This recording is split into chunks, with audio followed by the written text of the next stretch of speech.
佢已經讀咗，但佢冇回覆，而你獨自望住個電話一直等，你同自己講不如再等多一日啦。但你唔知道嘅係你已經同自己講咗呢句好多日。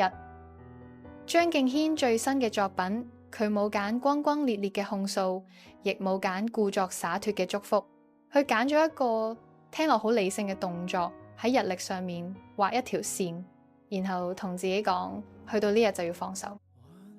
餘下8日，尚要堅持，我仍然想一貫幼稚，期待最後尋獲所是。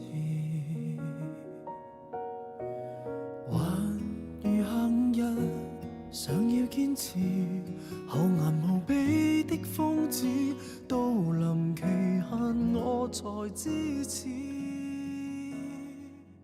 佢話俾自己聽，愛情都可以止蝕，就好似炒股咁，設一個停損點，蝕到呢度斬。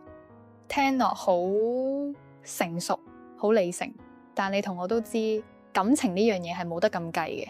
你可以喺日曆度畫線，但你畫唔走。你朝早一睜開眼，第一個諗起嘅人，呢首歌嘅名就係佢畫嗰條線，放棄的界限。而成首歌就係睇住呢條理性嘅線，一寸一寸咁喺度崩。放棄是極其難，也要定下界限。偏執失控的錯愛就別要撐。躺在睡床已經清醒，作夢難假扮。你也是極為難，勉強地赴約共進餐。這份愛原來全等於橫蠻，求負傷的勇猛，無藥可救，不配重讚。呢首歌有一種好特別嘅質感，唔似一般情歌，反而似一套戲。作曲係張敬軒相識多年嘅好友鄧伯鏗，填詞係佢期待咗好耐，第一次合作嘅 Oscar。但真正令首歌升華嘅係編曲，佢揾咗韓國一位長期做影視配樂嘅編曲家。呢個人每天嘅工作就係幫電影、幫劇用音樂托住畫面同情緒。為咗要弦樂夾到最真嗰種溫度，張敬軒親自飛去首爾，同當地嘅樂手喺錄音室一齊錄，每一個音符嘅呼吸都係現場捉翻嚟，連混音都交俾韓國頂級嘅師傅。所以你聽到嗰種有教養嘅悲傷，係一班人由創作、編曲、錄音到混音，飛咗成個地域去砌出嚟。佢咁樣做唔淨止想首歌好聽，佢想改變自己嘅唱法，試多啲新嘅音色。一個唱咗咁多年嘅歌手，仲肯拆咗自己把聲重新嚟過。你聽真呢個編曲，弦樂一層一層咁疊上去，呢種差少少先放嘅處理就係電影配樂嘅手法，唔係要你即刻喊，係要你喺散場之後行緊路先突然頂唔順。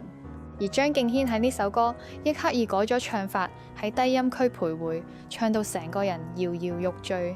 佢唔係扮堅強，而係故意俾你聽到一個人喺度死撐嘅聲。你留意首歌嘅歌詞，佢由餘下8日開始數，5日、2日，一路數到餘下半日。表面上係一個人好有紀律咁，為自己嘅感情設限，但你聽落去就會發現嗰條線根本控制唔到佢。放棄好難，難到我要畫條線先撐得住。換句話講，條線唔係佢唔愛嘅證明，恰恰相反，條線係佢太捨不得嘅證據。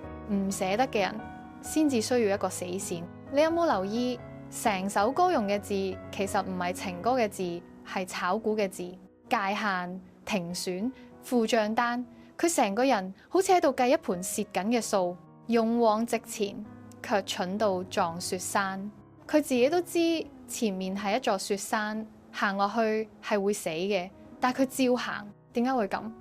經濟學有個好殘忍嘅解釋，當你已經為一件事俾出咗好多時間、好多錢、好多晚瞓唔到，你就越嚟越走唔甩。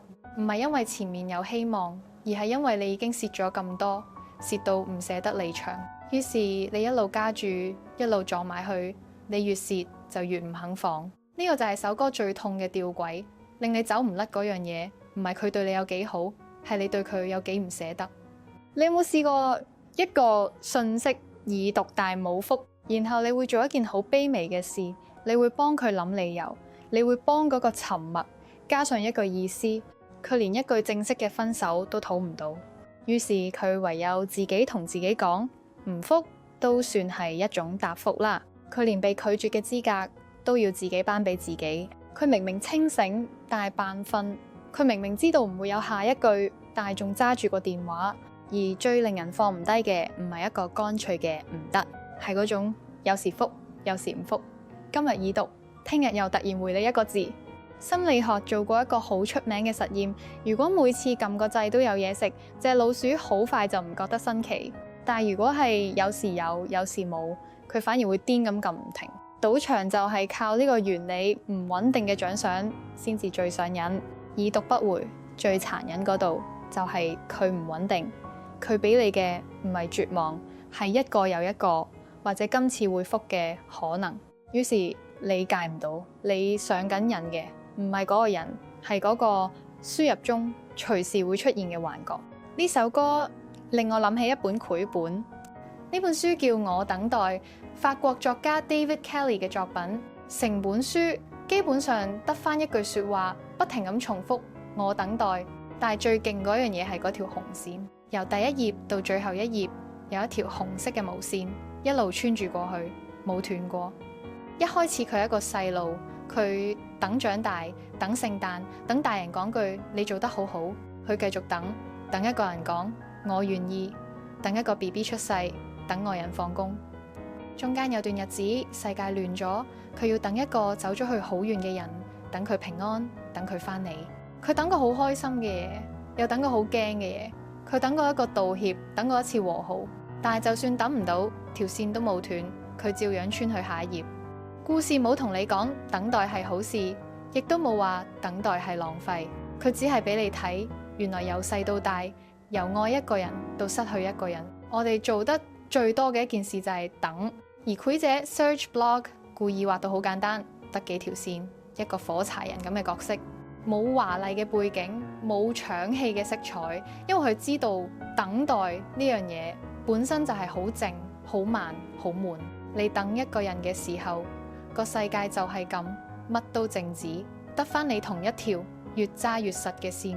但係等待最難受嗰種，唔係等一個你知會嚟嘅人，係等一個你根本唔知佢會唔會嚟嘅人。心理學上面有一種特別難愈合嘅失去，對方冇正式離開，但又冇留低，冇一個葬禮，冇一句分手，冇一個句號，佢就好似永遠停留喺已讀嗰兩個字。你冇得喊佢一場，因為佢未算走，你又放唔低，因為佢已經唔喺度。呢種冇結局嘅失去，你嘅腦係唔肯收工嘅。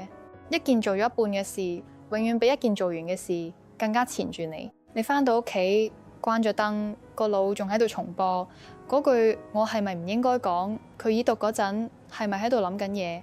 一個完整嘅句號可以令你難過，但至少可以令你收得到科。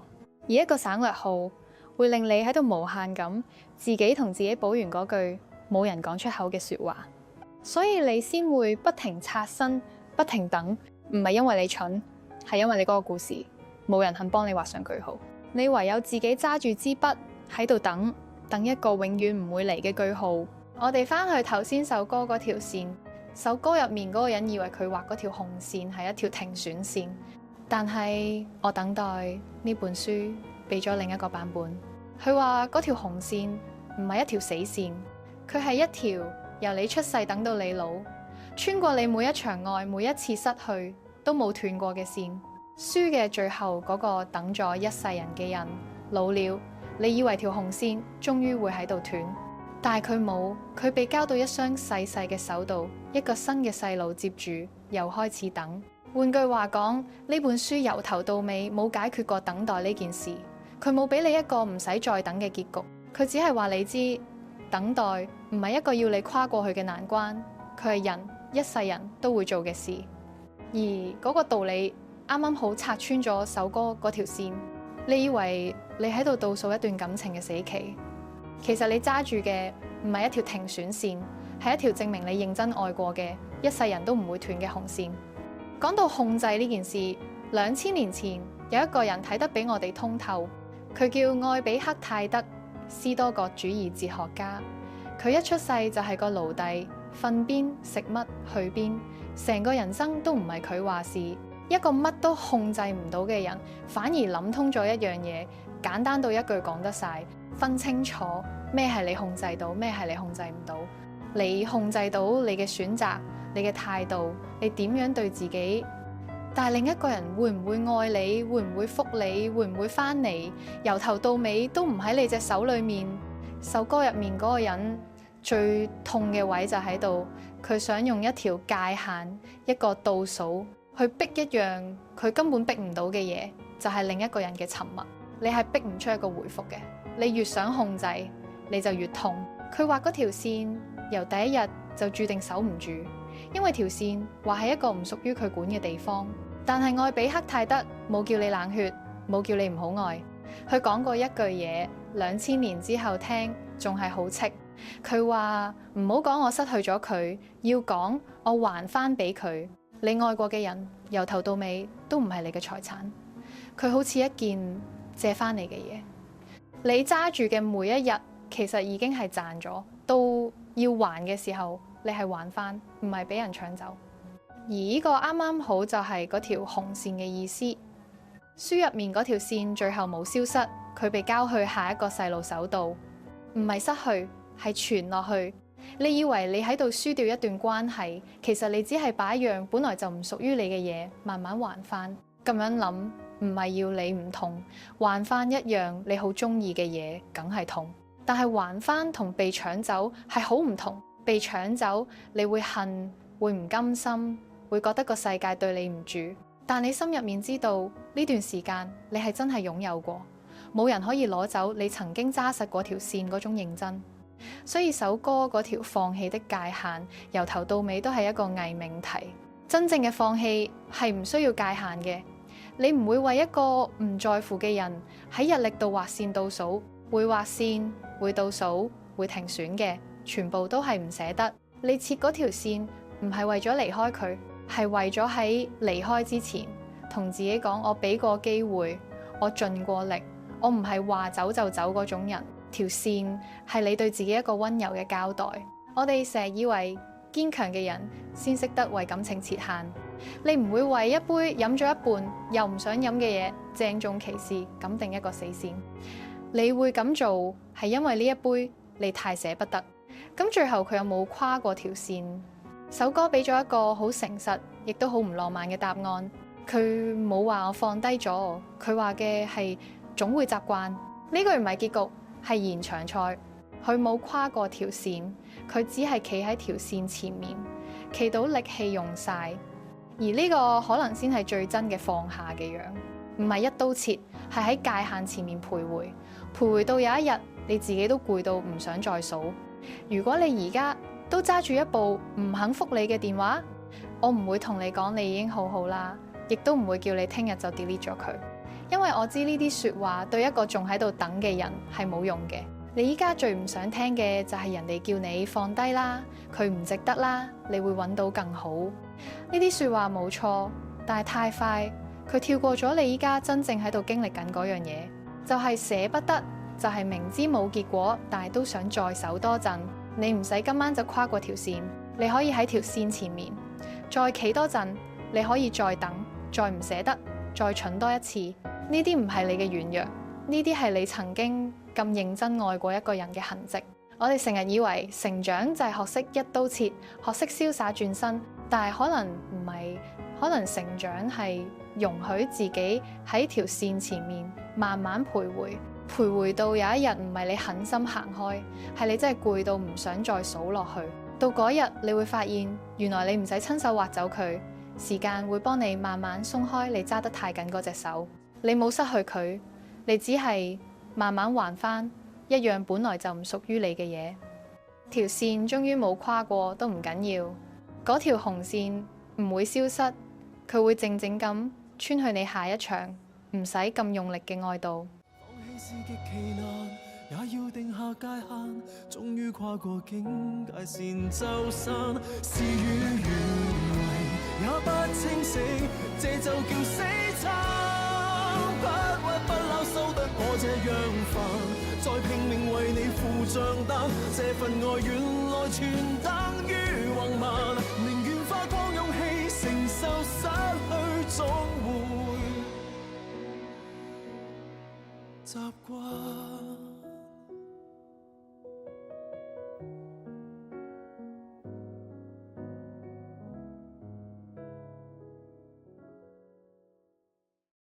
呢度係微想事務所，一首歌，一本繪本，陪你將啲講唔出口嘅事慢慢諗一次。